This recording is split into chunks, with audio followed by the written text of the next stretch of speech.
샬롬 류 선생의 구속사 천국열차 유도선 목사님의 신구약 성경 파노라마를 낭독하는 시간입니다. 지금은 시편 파노라마 128편입니다. 여호와를 경외하는 자가 받을 축복. 5절은 1절 여호와를 경외하며 그 도에 행하는 자마다 복이 있도다. 128편은 여호와를 경외하는 자가 받을 복을 말씀하는 내용입니다. 도표를 보시면 여호와를 경외하는 자를 중심으로 개인이 복을 받고 첫째 단원, 가정이 복을 받고 둘째 단원, 교회가 복을 받게 된다는 셋째 단원 구조입니다. 그렇다면 본문을 통해서 말씀하려는 바가 무엇인가? 사도 바울은 누가 주의 마음을 알아서 주를 가르치겠느냐? 그러나 우리가 그리스도의 마음을 가졌느니라 말씀합니다. 고린도전서 2장 16절. 설교자가 사모해야 할 점은 주의 마음, 즉 본문을 통해서 말씀하시려는 주의 의도를 알아서 증거하는 일입니다. 이렇게 할 때 성도들의 마음에 하나님의 사랑이 부은 바가 되는 것입니다. 로마서 5장 5절. 이는 교훈적인 관점으로 도달할 수가 없습니다. 영원부터 만물을 창조하신 하나님 속에 감추었던 비밀의 경륜이 어떠한 것을 드러내는 에베소서 3장 9절, 즉 구속사라는 넓은 지평으로만이 가능한 것입니다. 그러면 본문에 함의되어 있는 영광스러움이 무엇인가? 첫째 단원 1절에서 2절, 자신이 복을 받음. 둘째 단원 3절에서 4절, 가정이 복을 받음. 셋째 단원 5절에서 6절, 시온의 복 받기를 원함. 첫째 단원 1절에서 2절, 자신이 복을 받음. 1. 여호와를 경외하며 그 도에 행하는 자마다 복이 있도다 합니다. 1절.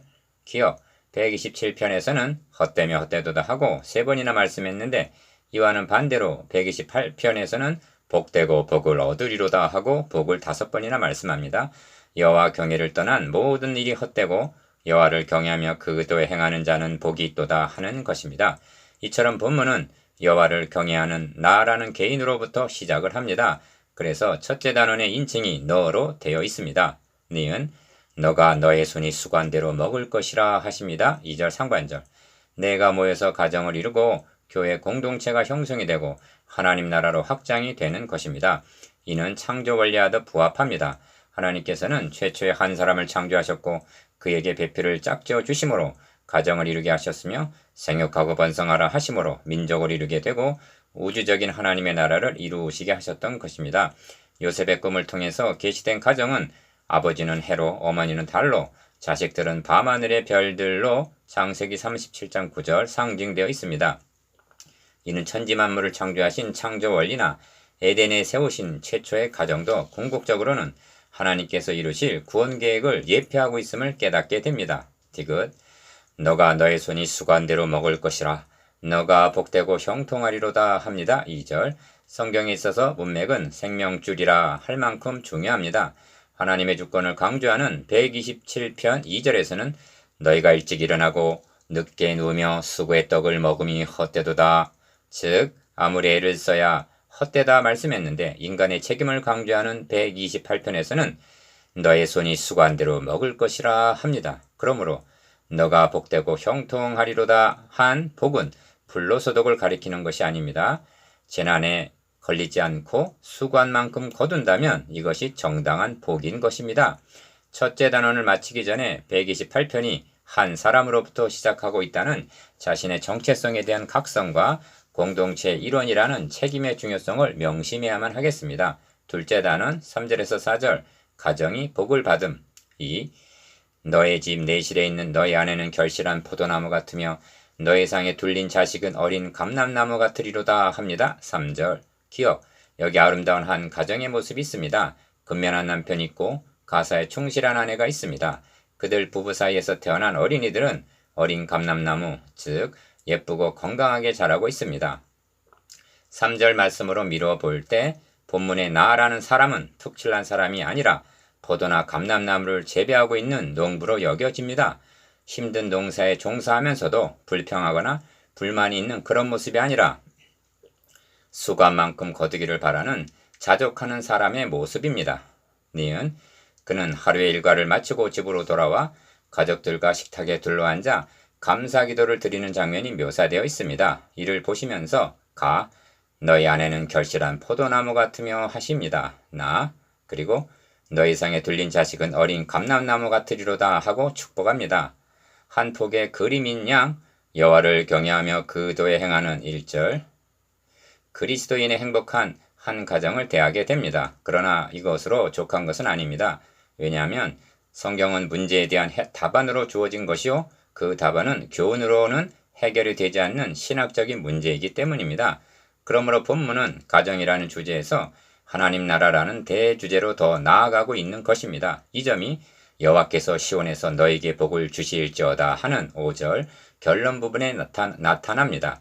사도 바울은 에베소서에서 아내들이여 남편들아 에베소서 5장 22절 25절 하고 분명 교훈을 하고 있었습니다. 그러다가 이 비밀이 크도다. 내가 그리스도와 교회에 대하여 말하노라 하고 에베소서 5장 32절 부부관계가 그리스도와 교회와의 관계에 대한 모형이라는 신학적인 문제로 나아가고 있음을 보게 됩니다. 어찌하여 하나님께서는 아담의 배풀을 지으시되 그 갈빗대로 지으셨는가? 아담은 내 뼈 중에 뼈요 살 중에 살이라. 창세기 2장 21절 23절 즉 자신의 몸이라고 말합니다. 하나님께서는 이를 통해서 머리와 몸의 관계와 같은 그리스도와 교회와의 관계인 연합교리의 신비를 계시하셨던 것입니다. 그러므로 본문을 통해서도 가정만을 본다면 의문의 수건이 오히려 그 마음을 덮고 있는 고린도후서 3장 15절 상태라 할 것입니다. 가 너의 집이라 한 너를 통해서 교회를 보양하시는 그리스도를 만나게 되고 에베소서 5장 29절 나 너의 집 내실에 있는 너의 아내를 통해서 그리스도의 신부인 교회를 본다는 것은 결코 영예나 비약이 아닙니다. 디귿 여호와를 경외하는 자는 이같이 복을 얻으리로다 하고 4절 말씀하는데 이 복이 1차적으로는 여호와를 경외하는 가정이 받게 될 축복임은 분명합니다. 그런데 여기서 멈추고 있는 것이 아니라 그의 나라와 그의 의를 구하는 대로 나아가고 있다는 점을 놓쳐서는 아니 됩니다. 이 점이 여호와께서 시온에서 너에게 복을 주실지어다 하는 5절 말씀에 나타납니다. 셋째 단은 5절 6절 시온의 복 받기를 원함. 3. 여호와께서 시온에서 너에게 복을 주실지어다 합니다. 5절 상반절 기억 시편과 선지서는 한결같이 시온의 복을 추구하고 있습니다. 가 53편은 시온에서 이스라엘을 구원하여 줄 자 누구인고 하고 6절 염원하는 것으로 마치고 있습니다. 나 14편은 이스라엘의 구원이 시온에서 나오기를 원하도다 하는 7절 대망으로 마치고 있습니다. 다 하나님께서는 오직 유다 지파와 그 사랑하시는 시온산을 택하시고 76편 68절 라 내가 나의 왕을 내 거룩한 산 시온에 세웠다 말씀하십니다. 2편 6절 마 그래도 134편도 그래서 134편도 천지를 지으신 여호와께서 시온에서 너에게 복을 주실지어다 합니다. 3절 니은 그렇다면 여호와께서 시온에서 너에게 복을 주실지어다 한 128편 5절의 복이 무슨 복인가는 분명해지는 것입니다. 선지서 몇 곳만 예로 들어보겠습니다. 가 이사야 선지자는 여호와께서 가라사대 구속자가 시온에 임하며 야곱 중에서 죄가를 떠나는 자에게 임하리라 합니다. 이사야서 59장 20절 나 스가랴 선지자는 시온에 따라 크게 기뻐할지어다 예루살렘에 따라 즐거이 부를지어다 보라 너의 왕이 너에게 임하나니 합니다. 스가랴서 9장 9절 다 스바냐 선지자는 시온에 따라 노래할지어다 이스라엘아 기쁘게 부를지어다 예루살렘에 따라 전심으로 기뻐하며 즐거워할지어다 하는데 무슨 기쁜 일이 있다는 것인가? 세 가지 말씀을 하는데 첫째는 이스라엘 왕 여호와가 너희 중에 있다. 임마누엘.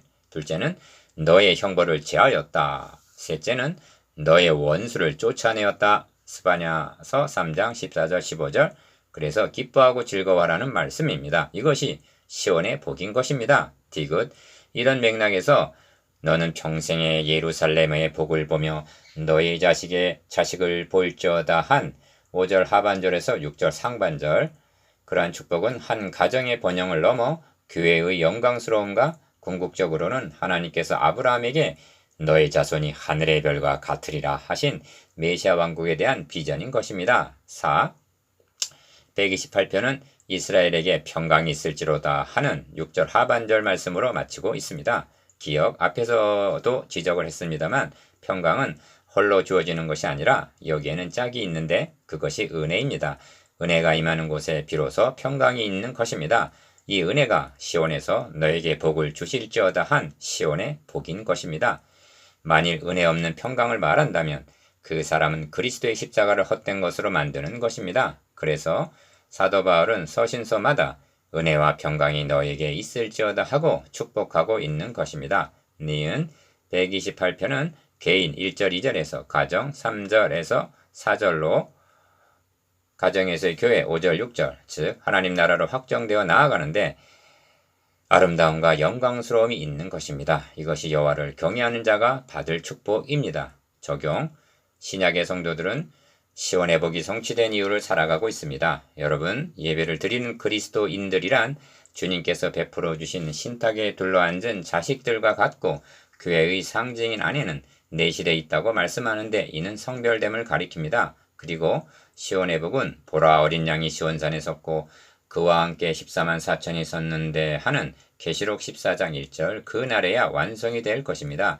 그 날이 오기까지 여호와를 더욱 경외하면서 맡은 바 직분을 근실히 지킵시다. 묵상 기억 128편의 교훈적인 의미에 대해서 니은 가정, 교회로 확장되어 나가는 점에 대해서 디귿, 시온의 복에 대한 구속사적 의미에 대해서